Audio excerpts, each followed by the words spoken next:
ఇబ్బంది అనేది ఉంటుంది. అట్లాంటి ప్రాబ్లం ఎవరైనా ఫేస్ అయితే ఇప్పుడు అన్ని రకాల మెడిసిన్ అయితే మన దగ్గర ఉంది. ప్రతి ఒక్క మెడిసిన్ కూడా మనకు 2500, అది కూడా వాయిదా పద్ధతిలో పెట్టుకోవచ్చు. సరేనా మేడం, అర్థమైందా? ఇప్పటిదాకా నేను చెప్పిందంతా ఎఫెక్ట్స్ అయితే దీని గురించి మీరు ఖచ్చితంగా వినాల్సింది మేడం. ఇది మనకు మాధవ ఆలయం చూస్తే అనిపిస్తుంది కదా, ఇక్కడ కిరికిట్స్ కనిపిస్తున్నాయి కదా, ఇదేంటంటే మనకు సర్వరోగ నివారణ. ఇవేంటంటే ఇప్పుడు సపోజ్ నాకు కిడ్నీలలో రాళ్ళు ఉన్నాయి, అది నేను కిడ్నీ రాళ్ళకు సంబంధించిన మెడిసినే నేను తీసుకోవాలి. ఇది మనం అందరం తీసుకోవచ్చు, అందరం తాగొచ్చు, అందరం వాడచ్చు. దీనివల్ల మనం లావ్ అయితే కాము మేడం, ఎట్లున్నామో అట్లనే ఉంటాము, ఫస్ట్ యాక్టివ్గా ఉంటాం, నీరసం అనేది రాదు.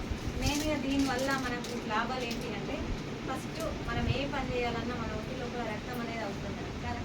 రక్తం ఉంటేనే మనం ఏ పైన చేయగలుగుతాం. ఉపాధి పనికి వెళ్ళినా, వ్యవసాయం పనికి వెళ్ళినా, బీడీలు చేయాలన్నా రక్తం కావాలి. ఇప్పుడు మనం బీడీలు చేస్తాం, అందరం బీడీలు చేస్తాం, అందరికి క్రియేట్లు ఉన్నాయి, ప్రతి ఒక్కరికి ఉన్నాయి కదా. నేను కూడా బీడీలు చేస్తాను, మనం ఇట్లనే సాట పెట్టుకొని చేస్తాం. కానీ కొద్దిసేపటికి ఏమైతే కాలుతుంది లేకపోతే కాళ్ళు నొప్పింది